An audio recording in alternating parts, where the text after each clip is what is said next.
Здравейте и от мен, уважаеми зрители, в съботното утро.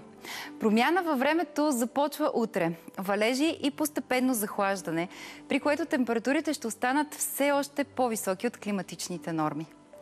Днес максималните температури ще бъдат между 17 и 22 градуса, в София около 17. През деня облачността ще започне да се увеличава първо в западните райони. Ще духа умерен в източните части от страната и северно от планините, временно силен югозападен вятър.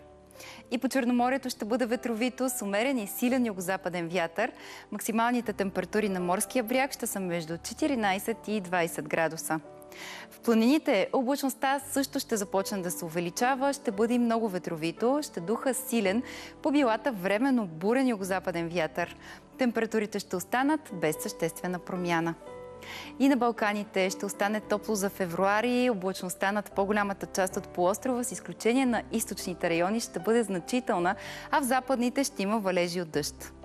Под влияние на обширна област от ниско атмосферно налягане, в по-голямата част от Европа ще бъде с валежи, предимно дъжд, в Шотландия, на Скандинавския полуостров и в прибалтийските страни от сняг.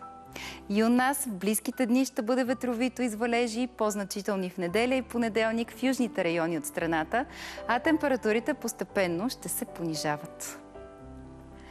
Такава е прогнозата за времето, а сега отново ви оставям в приятната компания на Жоро Любенов и на гостите и темите, които днес ви е подбрал.